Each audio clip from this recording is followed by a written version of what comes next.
This episode, we world build with the monk.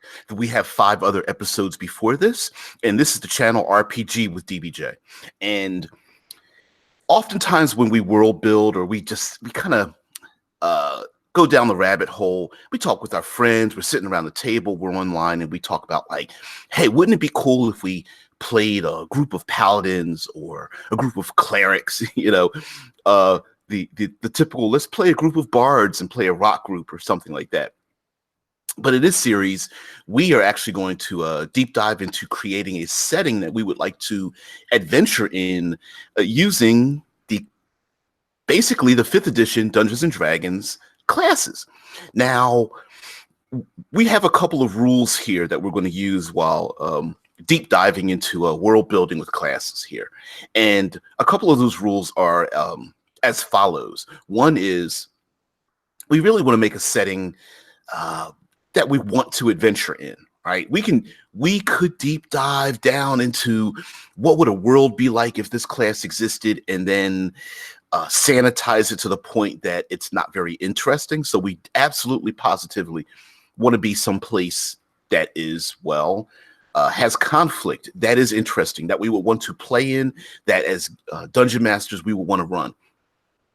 The second part is that we also want to keep in mind that this is Dungeons and Dragons, right? This is a role-playing setting, even if you don't particularly want to use Dungeons and Dragons as your rule set, but you kind of want to follow in the same footsteps. Maybe you're using a rules light system or something of that nature. And so it is a game. We're not being literal here in terms of going down the socio-political impact of a world that would be majority have it influenced by a majority of people skilled in this class and affecting the society around it. And lastly, it is not exactly that we're talking about each and every individual or 51% of the individuals are of a particular class, but that society has shaped the way people think and the way they deal with their problems.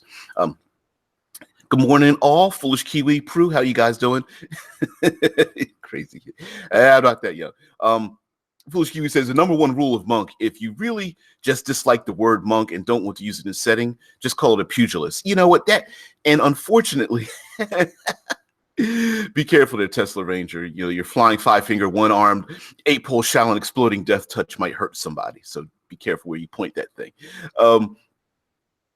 Unfortunately, the monk has baggage of its own in its relationship to Dungeons and Dragons, mainly because the monk class was created at a time in the 70s when Kung Fu action was a very big thing. So it was placed into this game, some say shoehorned into it. So, pugilist, brawler, all of those things, every culture in our modern day, in including our past, in our world, has a form of martial artist, and they may not be called that, but once human beings had conflict and had a few moments to think about how they fight, they ended up creating a martial arts of their own. And there are plenty, if you just get on YouTube and look up medieval martial artists, you'll see plenty of them fighting with two-handed with long swords and rapiers and shields and things like that. So if you don't like the idea of like a monk or Shaolin master, fighting next to your silver armored paladin, then just, use your Google foo and find something else. But let's get into a society built around the monk. Now, in our first 5 explorations, world building with bards and barbarians and fighters, druids, clerics, oftentimes we easily find conflict within them. Religious orders that are fighting against each other, or maybe there's fanatics. Hello. Hello there, sir. Thank you for joining me.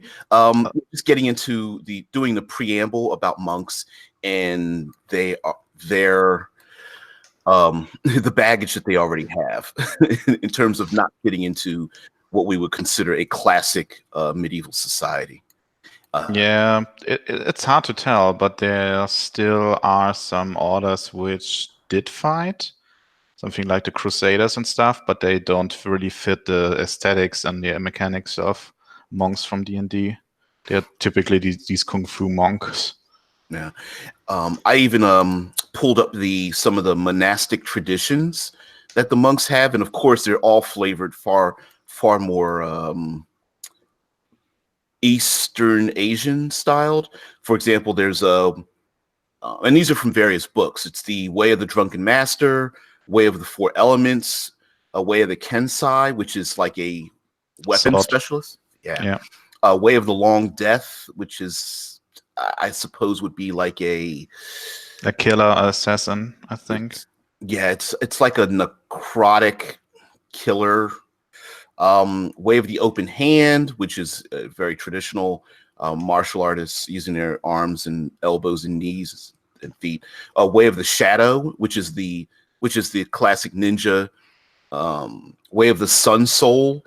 I suppose you could classify that as the I think fire. Yeah, Or I think this was the Dragon Ball thing where you can throw energy balls and shit. it sure is. It is. And Way of Tranquility, which is the peaceful monk. Now, is my camera on? Let me because see. You're not showing. Okay, 1 second. Did I block you? Do you see me now? You are in the bottom. Let me see if I can just point. There you go. Can you click on your own portrait? Then it should not focusing on you. Maybe that's the thing. I didn't. Maybe because I joined late. That could be it. Just click your own portrait in the bottom right corner, and then it should switch again between us. Yeah, it's not. See, now I've got you. I've got you full screen now. I've clicked. Okay. You've got you full screen, but I'm not sure why it's not flipping back and forth. Yeah, if you click the same person again, it should be dynamically switching again. Not? No, it's not doing it. That's strange. That's you are from here. You are presenting. There we go. Present to everyone. And yep. Yeah. And then I'm not exactly sure why it's not toggling. Normally you can just click on the person you want to show, and if you click the person again, it should switch dynamically again. No, it's no, I mean I've done that, but I'm clicking myself and yourself, but it's not flipping. Or at least it's not flipping. Just focus on yourself or whatever. I personally don't care. No problem. All right. So it could still, by the way, be that I have to go because landlord is still in the house, but just saying. Yeah. Not a problem. Let's see. Prue talks about a Dragonborn society, which is very much connected to the temple. Guardians for Society's History and Secrets. And Foolish Kiwi says, I love how monks can have such a drastic variety of conflicting beliefs achieved through similar pursuit of truth and purity of some facet type motives. And this is where I think the conflict can come from, because considering how monks develop, they are similar in a vein to bards, in the sense that they are specialists in fighting, but they also seem to have a lot of wisdom. They are physically adept. They are very quick, and they tend to pick up lots of skills to allow them to exist in the world and also delve into their own inner. Yeah, for me, monks are mostly focused on themselves and on their own perfection in one way or another. That's what defines monks for me. So a society focused on that would be very focused on themselves and not very on the society as a whole, I think. And that's where I think some of the conflict can come from. For example, um, uh, a warrior's army is defeated and people are suffering from an evil king, and the warrior, this is a classic story, right? The warrior climbs the mountain to go to the temple and goes into the temple to seek refuge, and the monk elder there says you can come in as long as you know, lay down your weapons and you can learn from us. And then during that period of time, the warrior is like, well, you guys are like martial arts masters. Why aren't you coming down from your mountain to stop this evil warlord? Right? It's the you are seeking personal perfection, but you are not spreading that enlightenment throughout the world. And that can be conflict, especially the young. This would be the air quotes young people who are against the elders who live, you know, 138 years, that have cloistered themselves out of society because of their, you know, because of the chaos that they bring to the world or something. And so they cloister themselves away to study their martial arts techniques, and maybe, and of course,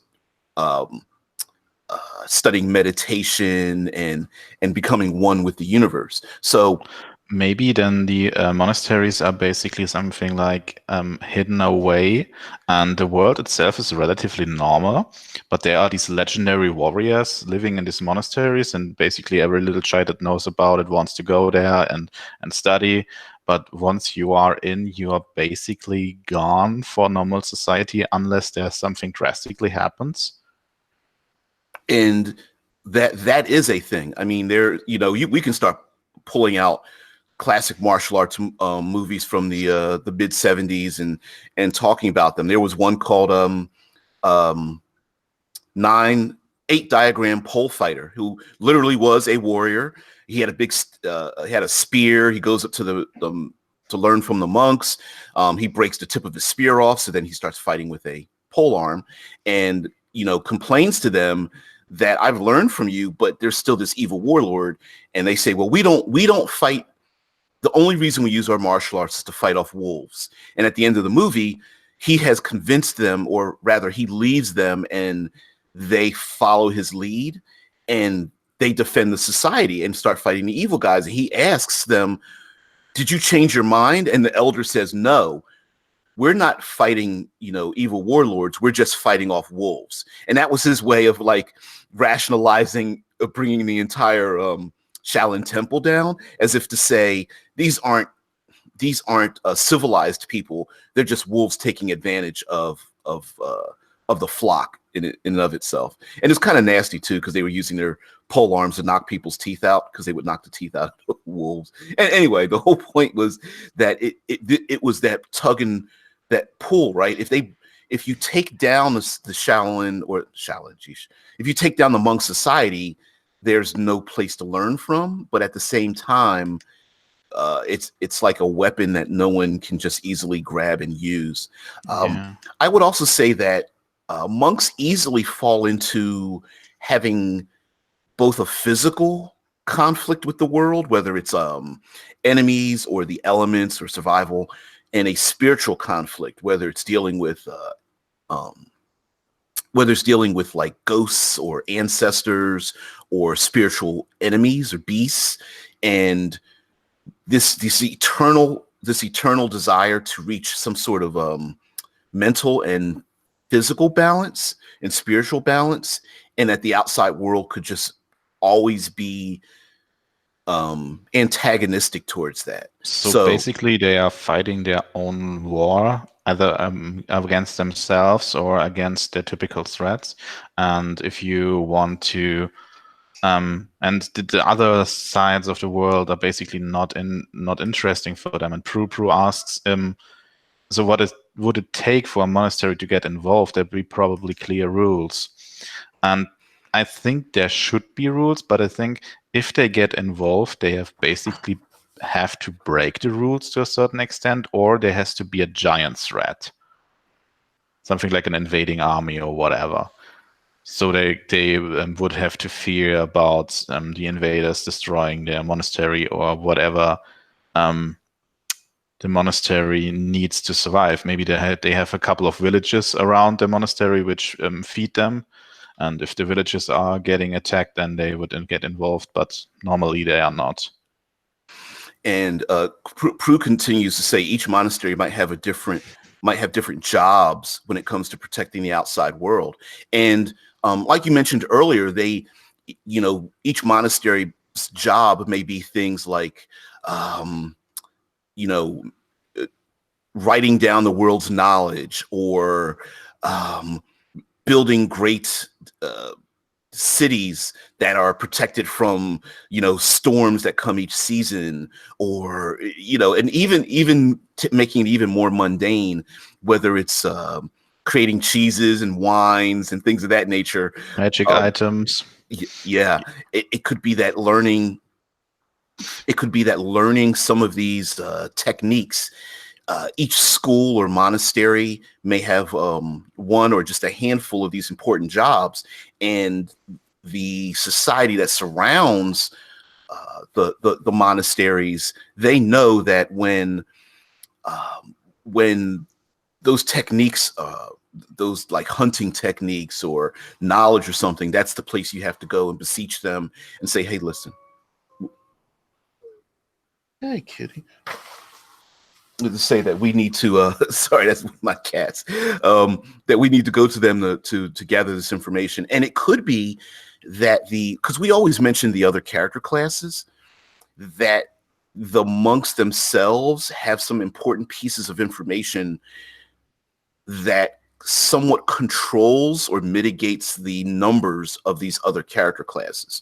So a great wizard, in order to find those lost spells, may need to go to a monastery to look inside of these books, or a fighter may have a great fighting technique, but to just get over that hump in their fighting technique, maybe they need to study or practice in one of these monasteries. So basically, mechanically speaking, if you get over a certain level, you basically have to get involved with the monasteries, because they are holding all the great secrets and great powers and techniques and shit.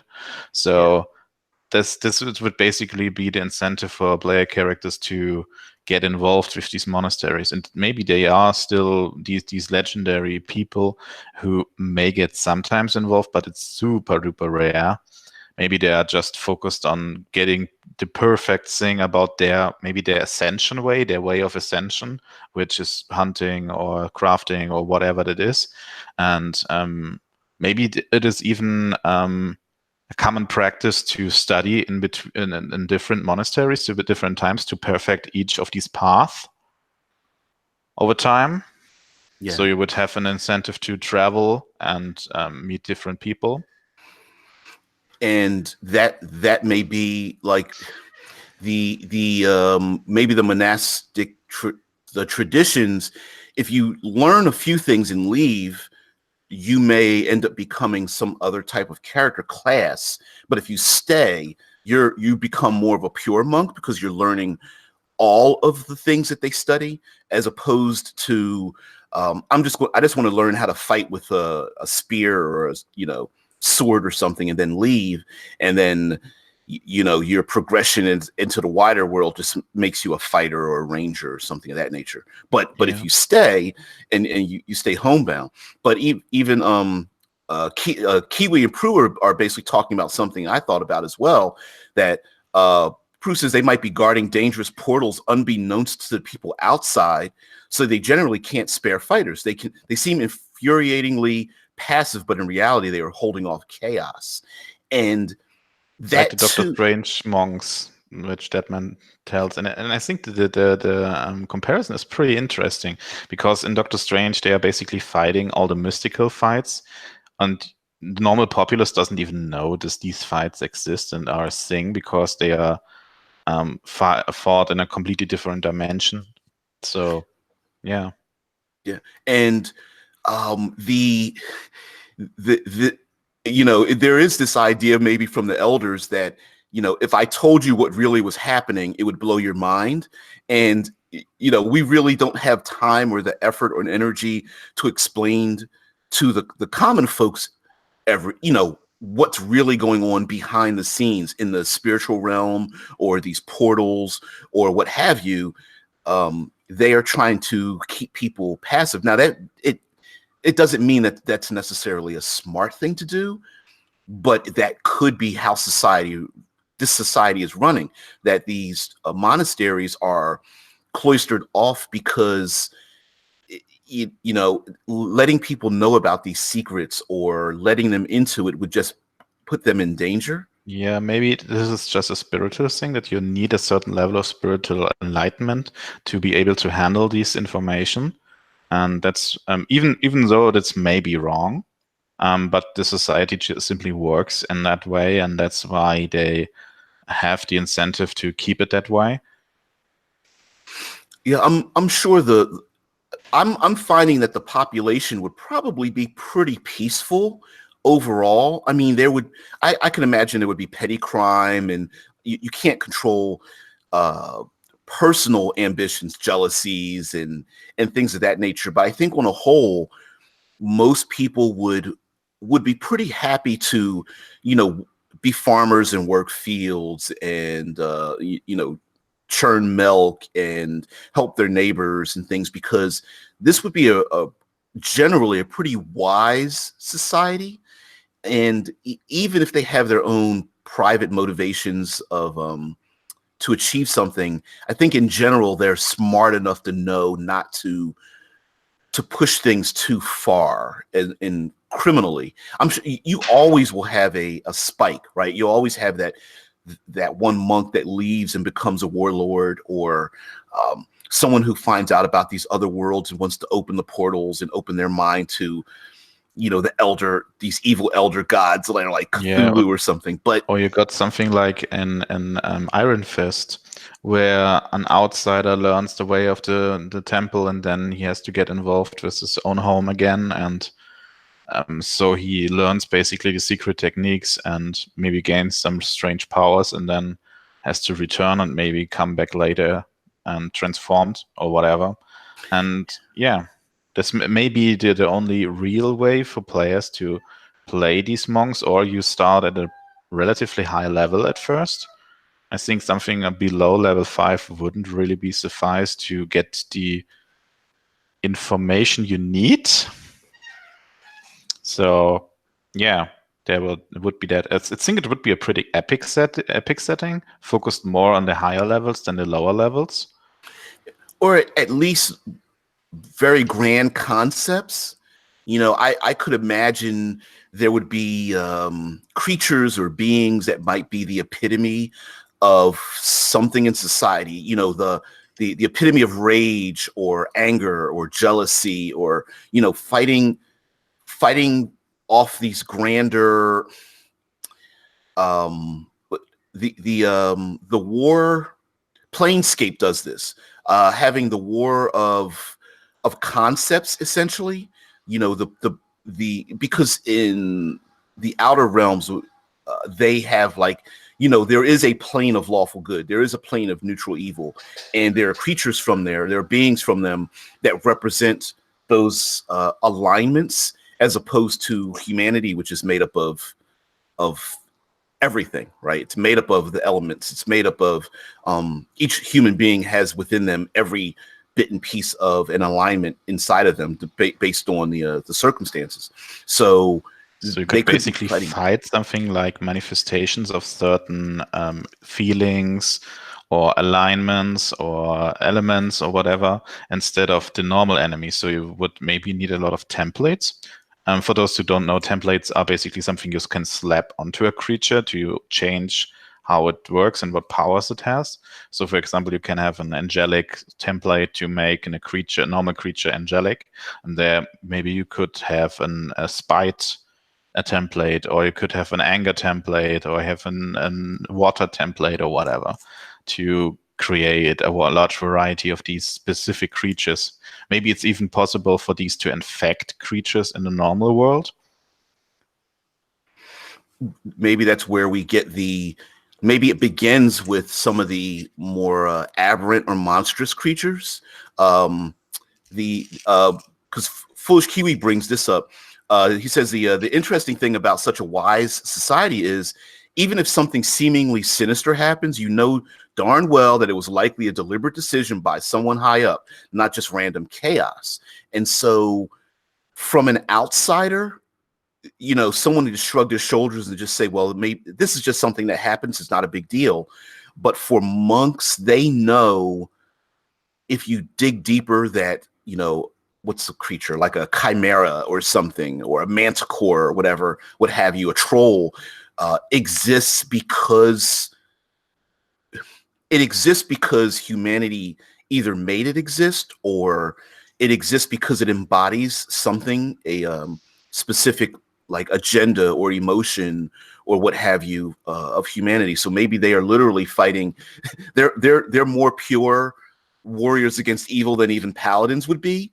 Where Or maybe these monsters are something that you transform into if you get too far away from the known path. If you go to extremes, when you try to maybe a mass murderer will transform into like a bloodthirsty monster. I could see that. And before that happens, maybe a lot of them are exiled out of the community, or something inside of that individual causes them to leave the community. And then later on, these monk warriors fight them, because if society really, really knew what was going on, there would be a huge panic when that, ancient troll or that group of bugbears comes back into town, not realizing that they were given birth from the very people that rebelled against society. So that what is the in Asian cultures, there's like the oni, they're like, or kami, Yeah. they're spirits and such. And so that Oni are the demons basically. Mm-hmm. And So kami are gods. Basically everything has a kami and is a spirit inside each object, each creature, each animal. So there may be a kami of this teacup, but you also can have kamis of this whole mountain range. And kind of what they're talking about in the chat as well, there's also the conflict of monk versus monk. Both Iron Fist, the TV show on Netflix, and Doctor Strange had this conflict, and that is the hero kind of rebels against the monk society, but the villain ends up rebelling against the society they're from because they take it upon themselves to be the enforcer of the traditions, right? So in Doctor Strange, one of the characters, Mordru, Mordred? Mordu. He says to himself that these mystics are too dangerous because it's too easy for them to be corrupted or distracted from defending the world. So I must take it upon myself to, eliminate these sorcerers. Now, of course, Mordu. Yeah. So hopefully he'll show up in Doctor Strange 2 if there is one. But the point is, here's this, air quotes, bad guy who's saying, hey, you know what? You guys are the rebels. I'm not the rebel. But to defend us, I'm going to eliminate you. And the same thing in Iron Fist, right?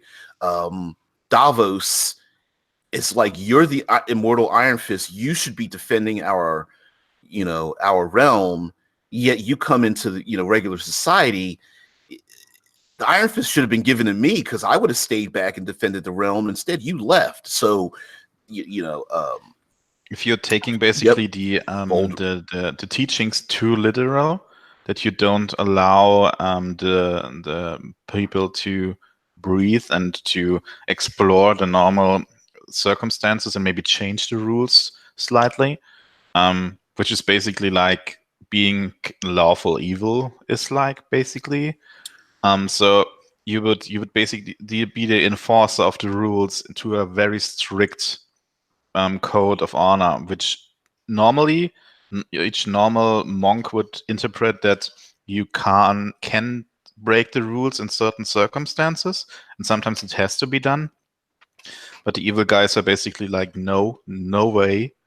Do what the rules say. The rules are there for a reason.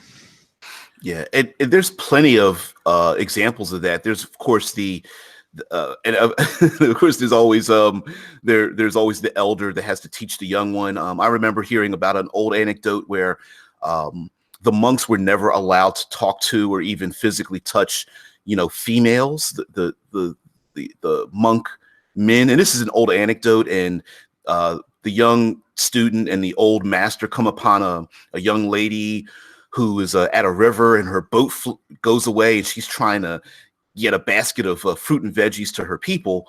And the young student is like, "Oh no, master, we have to leave because our rules say we're not allowed to even look upon a female, let alone touch her." And the old master just ignores him, goes, grabs the woman, hands the fruit basket to the young student, helps the woman across the river so she doesn't get blown, dragged away, says goodbye to her. She says thank you. She gives them both some fruits and veggies, and they leave on their own.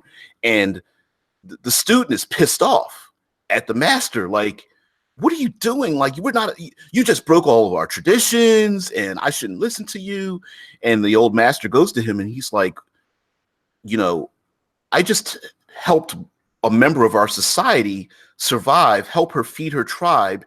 We even got some fruits and veggies out of this whole thing, yet you're the one that's still carrying her, right? Like, and so there is this idea that maybe the masters, maybe before the student really learns what's going on, some of them might be too fanatical until their eyes are able to open up to a larger thing, right?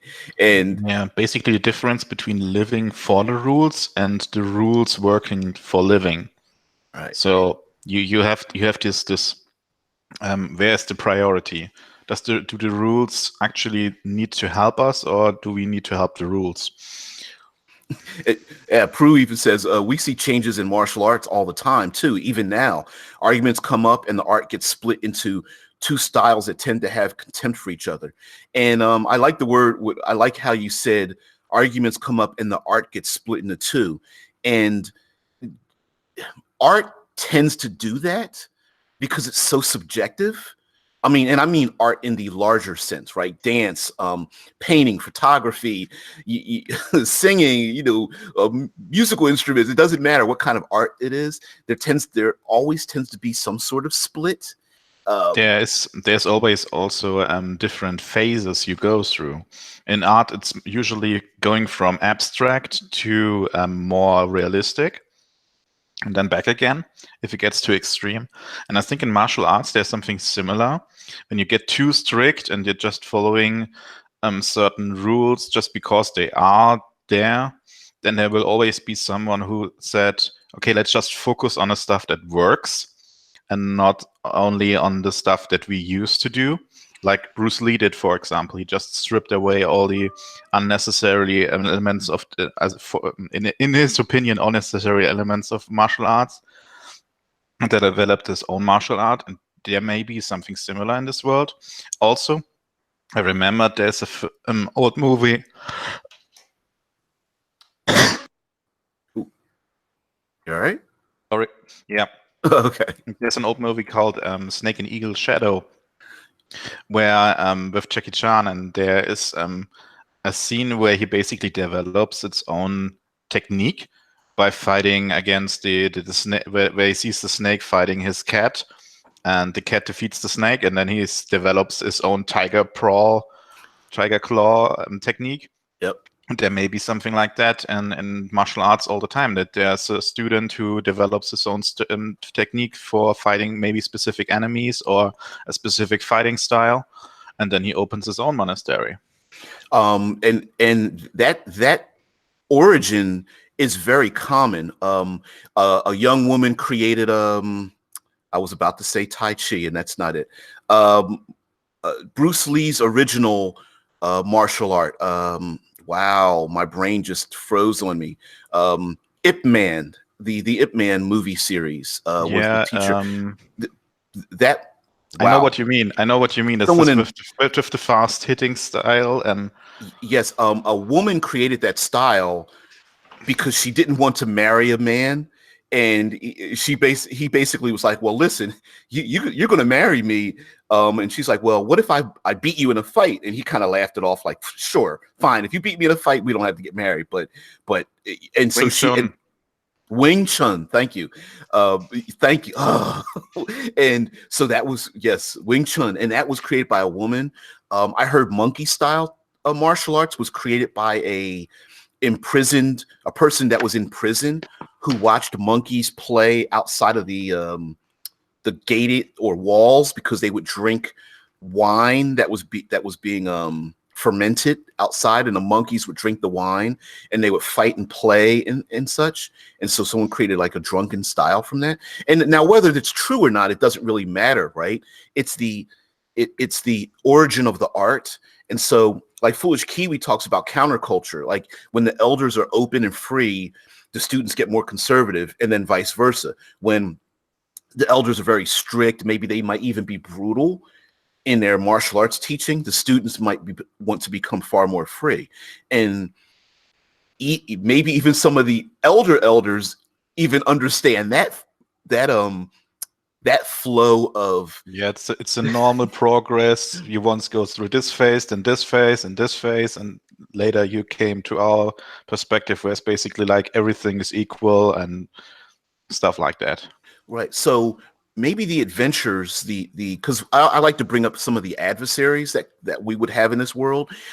It could be that they know what the society is about. So instead of a troll, yes, you could have trolls and bugbears just attacking people, being brutal, but maybe there's also this idea that some of them are seeking the enlightenment, or something about them prevents them from seeing or achieving a certain level of enlightenment, and that could be some of where their I aggression comes from. I remembered something. In Avatar: The Last Airbender, there is basically this concept of clearing your chakras. I know this is a real concept, Mhm. and in the series, you basically had to do specific step, letting go of your certain worldly desires and stuff like that, and have to explore them before you are able to do that. You have to understand what you are feeling before you are able to let go that feeling. So maybe you have a quest for love and you have a quest for rage and stuff like that, that you explore yourself while letting go of these things. So you could basically have something like a campaign which is focused on the ascension of the characters. So they have to do specific tasks in a specific order in order to get enlightened. And as was mentioned far earlier in the chat about these monastic traditions having particular like jobs, it could be that they also represent maybe developing or protecting certain chakras, and those that are out of balance could have different categories of creatures. So I'm just making an example, like one chakra could be fey creatures, right? One chakra could be monstrosities, another one could be dragons, and each chakra represents, when they're all aligned in humanity, you represent all of those aspects. But when one is completely out of alignment, you become like that particular chakra. Or what, you could make up something in your world. It doesn't have to be a real world thing, but just using that as an example. You know, It would actually be pretty sweet having characters who got corrupted by one of these chakras and then using them as monster for the next campaign or something. that would be awesome. All anyone knows is the character, like air quotes, retired into the wilderness, stumbled off, and then later on you find out that they've amassed this army or something, and they're coming on great ships, or they come through the mountain passes, and this person has been mutated and like really dove deep into their unaligned chakra or something. Deadman brings up the cleric monk multi-class, and we always talk about multi-classing, right? Where I'm thinking the multi-classing comes from leaving the monasteries versus being another class and then becoming a monk, right? I'm getting What this. Go ahead. the other idea would be that each monastery basically is associated with another class also, or most or some monasteries are associated with another class. So you basically have the monk fighter monastery where they focus on weapon fighting, and maybe you have a monk bard monastery where they focus on the arts and stuff like that. Yeah, and of course, just like in our own society, on one hand, we think of Shaolin martial arts and we see them and they're dressed in saffron robes and they can flip and they do, animal style techniques and such. And then we also know of Shaolin monks that are essentially spiritualists.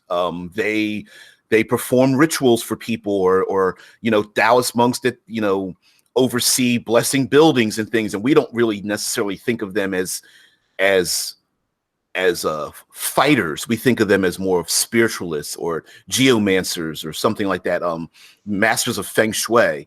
And so very much these monasteries don't necessarily have to all be the class restriction monk, but they are monks they are considered to be spiritualists in their own society, but some are fighters, some more clerics, some more druidic, or even rangers and such. And so when the PCs, they leave their school, if they are like, like monk wizard multi-classing, maybe they're more, they study the elements or something, and they're more druid. Yeah, or they are more like the monks from Doctor Strange.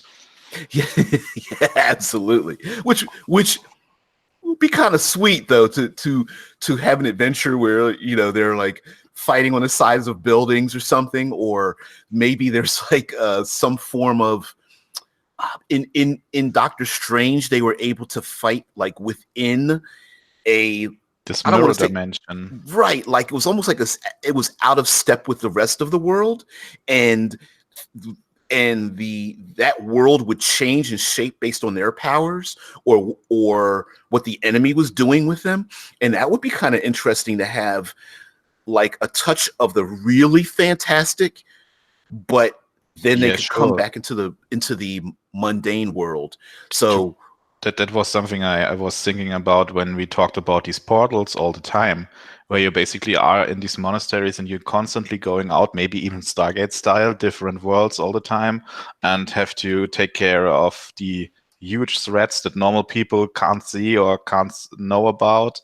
And you're traveling the worlds and traveling maybe even from monastery to monastery. Maybe some of them are connected through portals that you can visit them, and basically you fight your own war.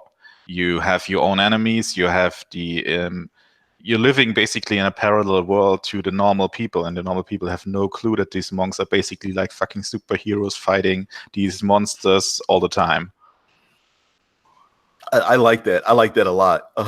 That would even combine with Foolish Kiwi mentioning like having an Olympic torch style ritual for all the different monasteries, where it starts in the crafting monastery where they make a cart and go to the next one that adds an offering where a few more monks join in. And it could be that the PCs are tasked with going to these different monasteries.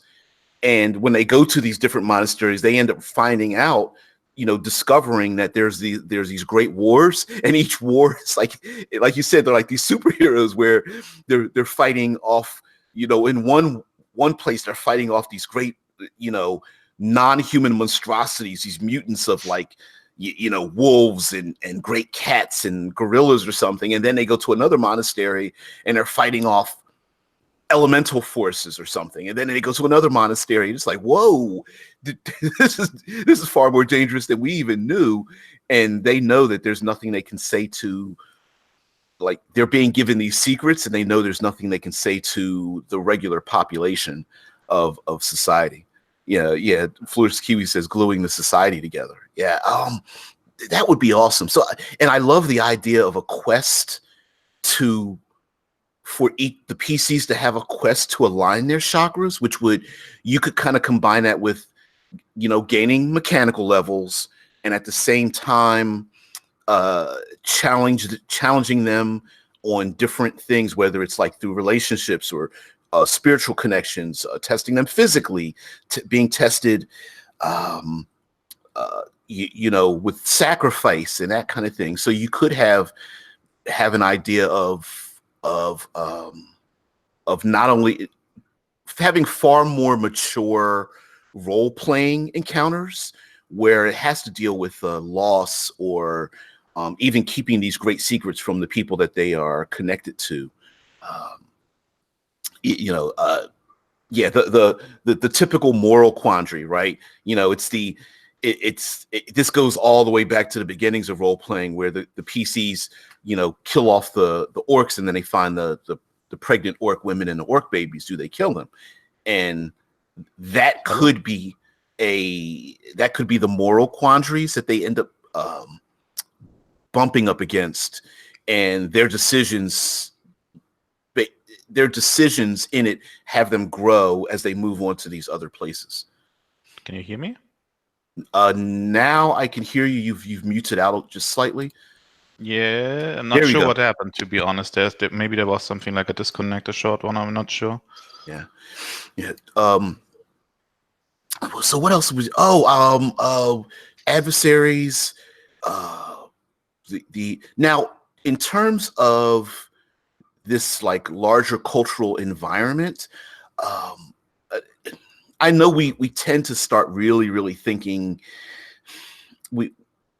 this would be very, very much easily ported over into any type of East Asian styled gaming society, right? Like whether it's I could imagine it being combined with like Persian and Indian and Mongolian style, where you can really stretch out to like other parts. But I also do think that there's a way to combine this with other types of cultures in a way.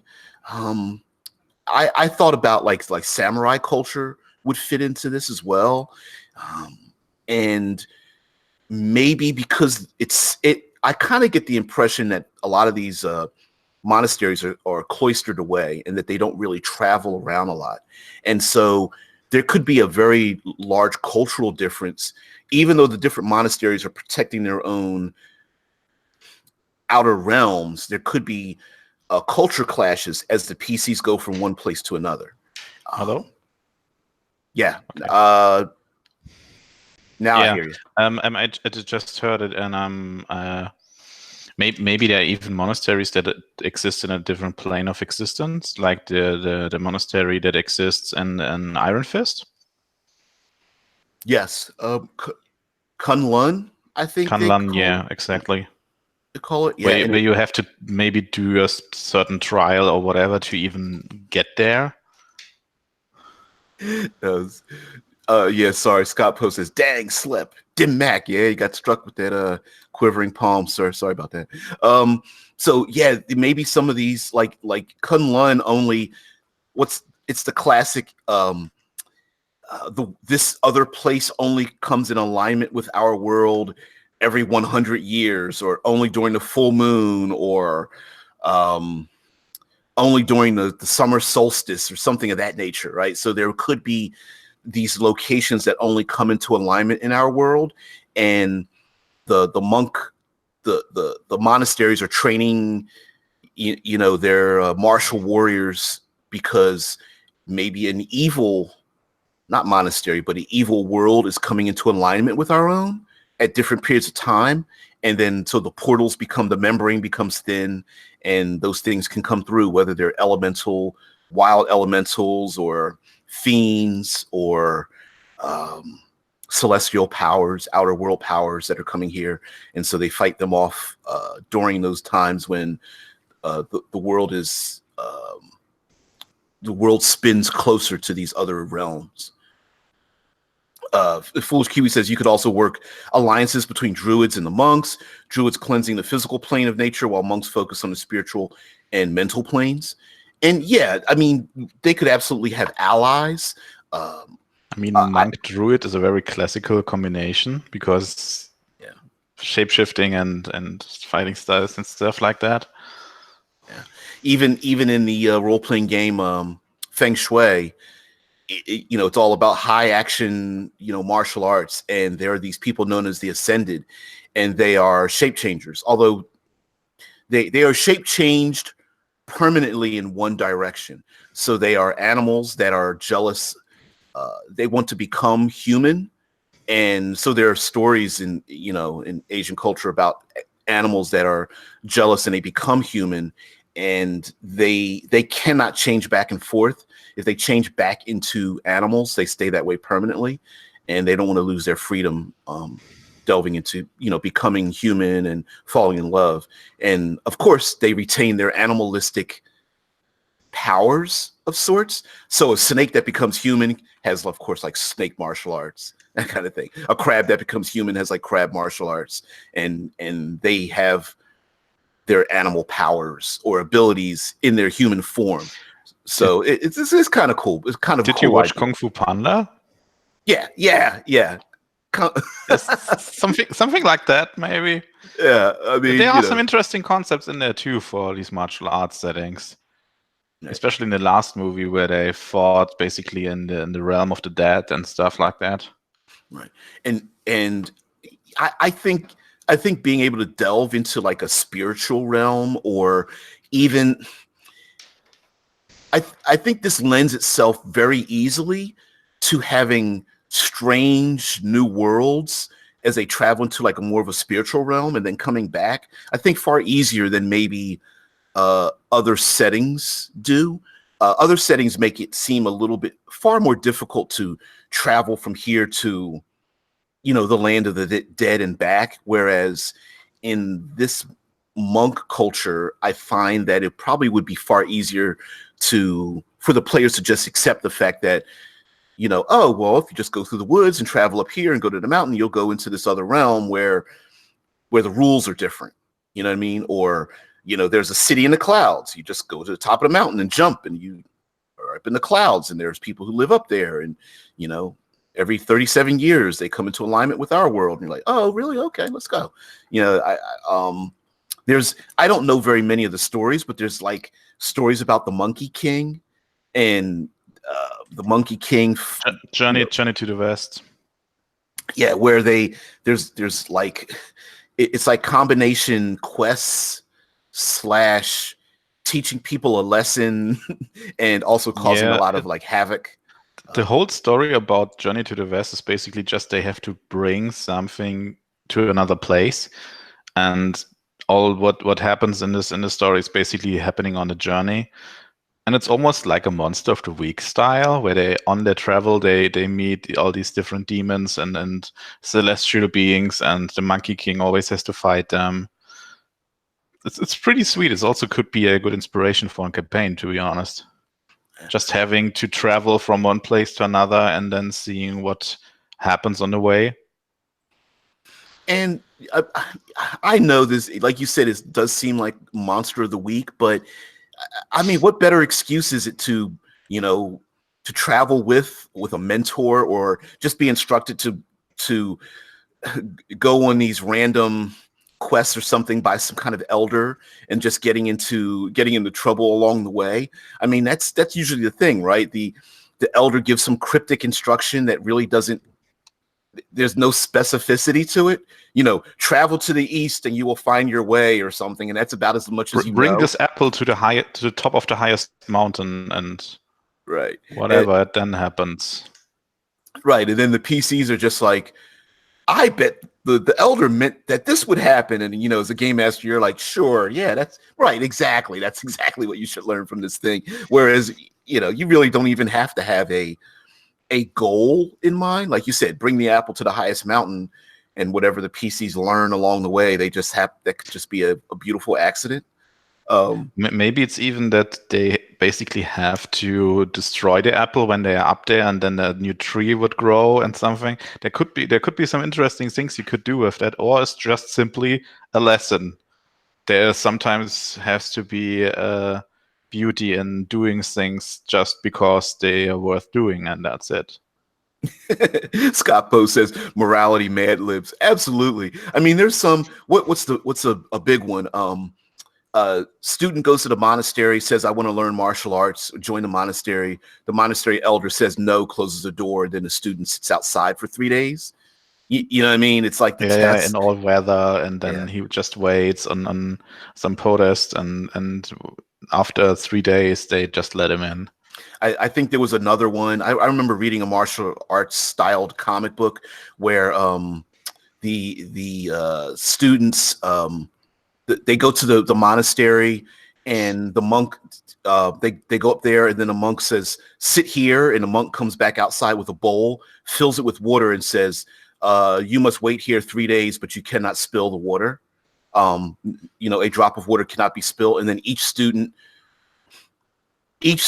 does something that impresses the elders. Like, one student drinks the water because they don't spill it, right? And then is able to enter. Another student, a homeless person who's like dying of thirst, comes by, and he gives the water to the person dying of thirst, and he gets to go in. Another one is sitting outside, and it begins to rain, I think. And so I forget, does something with the water, and then just fills it back up with the rainwater or something. Anyway, so there's always that concept too. And of course, Scott Poe brings out the 36 deadly chambers. I believe it comes with different names. One is called Master Killer. Others like 36 Chambers of Death or whatever. But yeah, a whole movie based around learning how to fight by passing through each chamber, and each chamber deals with a specific fighting style. So you could even expand that idea out into an adventure where the PCs are learning their These could be martial arts. pretty sweet dungeons, by the way.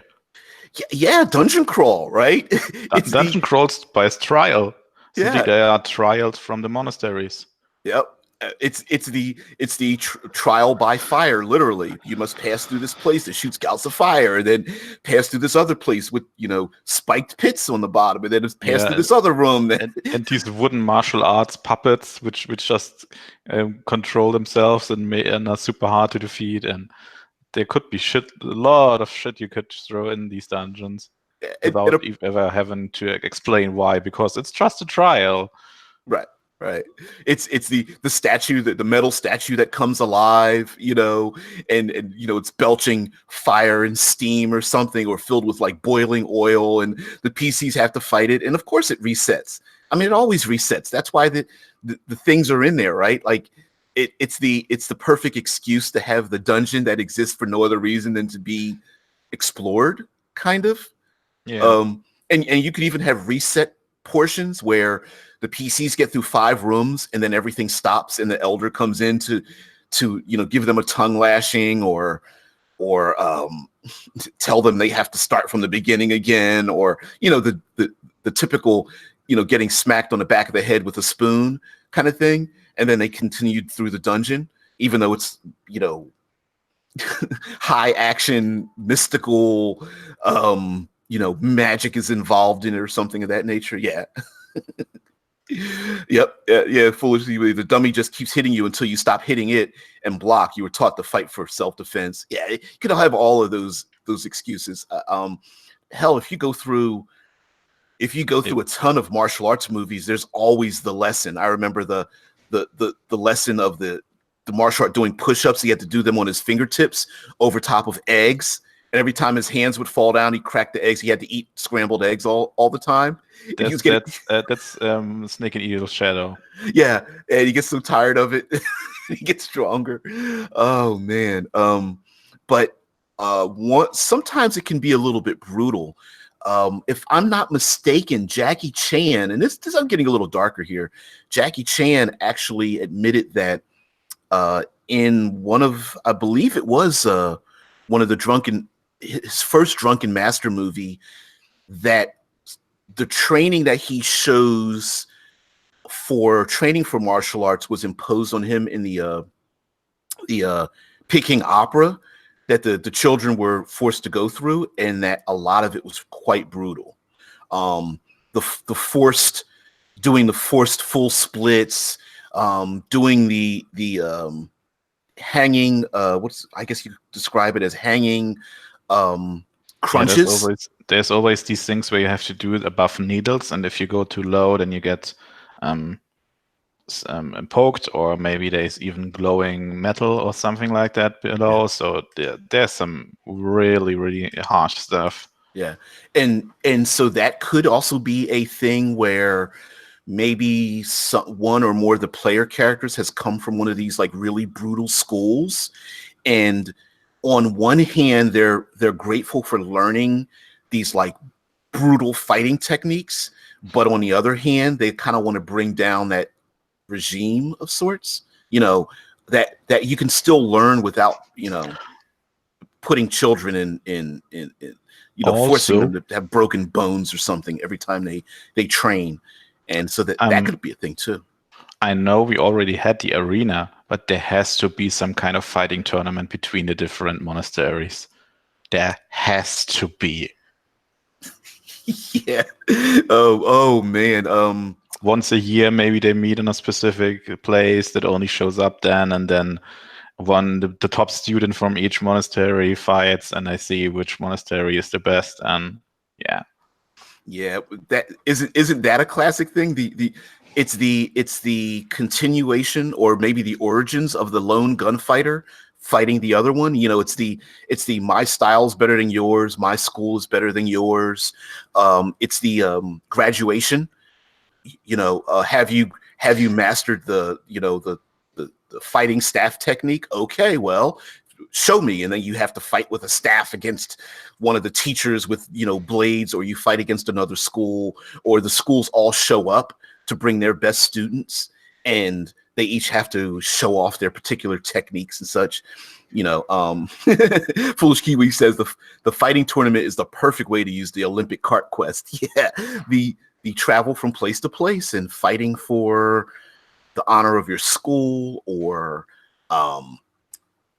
fighting the bully once again who defeated you when you were younger, or even these outer enemies may bring their own fighters. So there could simply be the case that you have to learn certain techniques from each school to be considered a master. So you basically have to travel there, and maybe you get something. It doesn't even have to be a mechanical advantage. It could just be that you know this specific technique and now you're known for that. This could just be fluff if you want, but you could also make something up like magical items or whatever. Yep. All right, baby.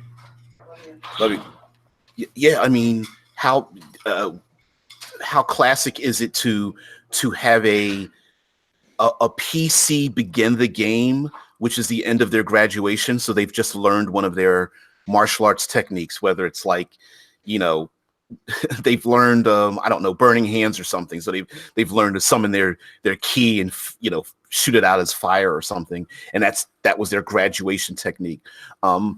Maybe there's even a fallacy where the PCs think that this evil jinn or Ifrit is actually evil and against them, but really has just been playing a role with the elders to force the PCs to fight them.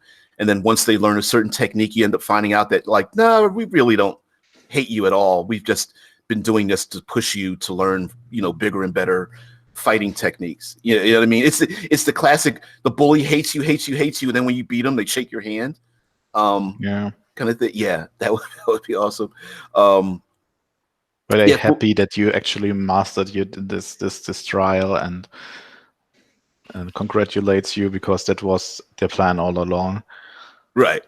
Foolish Kiwi even says you could use it as a way to encourage underused mechanics like leg sweeps, giving them bonuses from learning at these temples as they travel. And that, I know that seems kind of, I to a player from the outside, the meta portion of this might seem a little bit wrong in terms of like, hey, you can only solve this problem if you use this or these series of techniques. But that is a common monastic tradition kind of thing, right? Like the enemy you can't fight until you learn to hit their pressure point, or do the leg sweep, or work with your ally to fight them from both sides, or spit, alcohol into their eyes to blind them before you can hit them in their throat, kind of thing. Use the acupuncture needles to paralyze their hands, whatnot.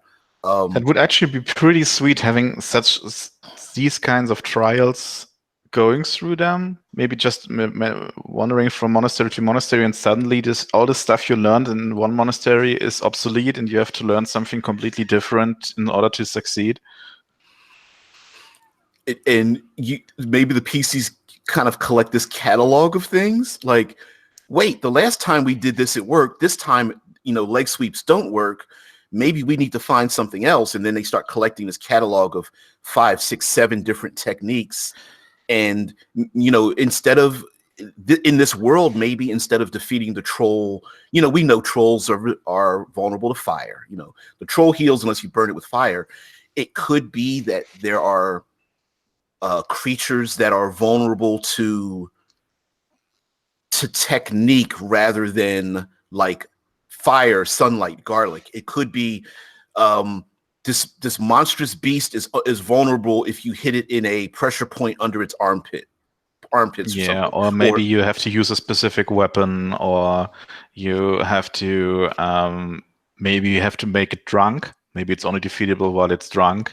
There are a lot of different ideas you could incorporate there. And also, what I just thought about, you could even incorporate different techniques when you limit them by the key points the monk character has, because the key points are a limiting factor in itself, and this would basically just increase the options your characters have instead of making them necessarily more powerful.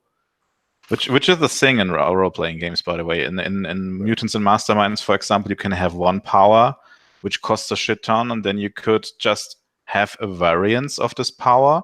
So basically, you have an energy beam, and then making an energy shield is not that far-fetched. So you can just invest 1 point to get also an energy shield, which is equally as strong. And this is basically the same concept. You have maybe like 10 different techniques from these different monasteries you learned, and they don't do much maybe, but you can activate them when using key points. Yeah, I mean, it's resource management, right? It could either be maybe the PCs, as a game master, you could give them access to a number of these new techniques without, like you said, without it getting out of control, because they still have to spend the resources to do it.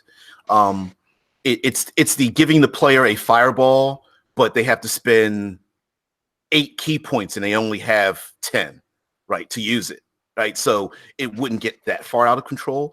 Or it could be when they fight certain monsters that just spending a key point allows them to strike them in their weakness. Like, it's not necessarily a technique, but this creature isn't vulnerable unless you use your key to really go after them. And maybe knowing that they're going to fight a number of them forces the PCs to have to like really monitor their use of the key points. Yeah. And isn't there? I'm not sure anymore. I haven't read the D&D 5e monk recently, but are there something like fighting stances? I believe there are. Yeah, Scott Poe says so they learn Mountain Troll style, which they use against the same, like they learn Mountain Troll style to learn to fight against the Mountain Troll. Yeah, like, let's see if we can, like, right now I have up, I'm on a D&D 5e fandom site, and they talk about the different monastic traditions. I want to see if there's actually stances.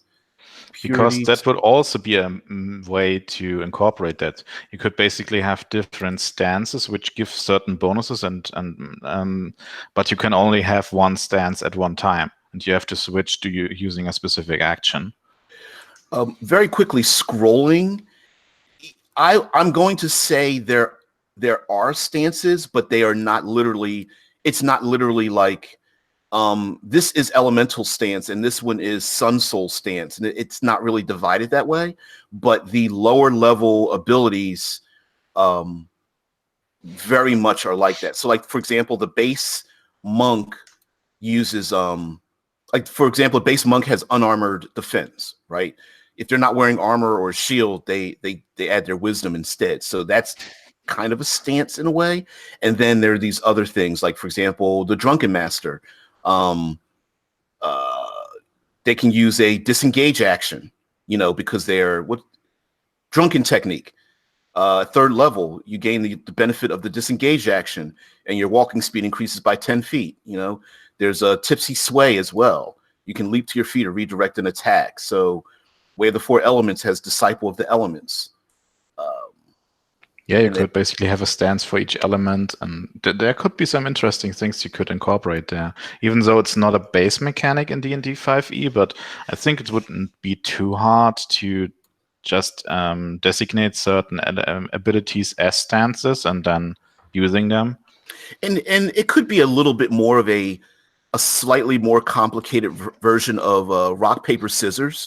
The trolls are vulnerable to your elemental stance because you have fire, whereas the stone giants are, vulnerable to, I don't know, the hobgoblins, the mouse style, because they bite you in your feet and stuff like that. Right. So you can give certain players can kind of shine in different ways.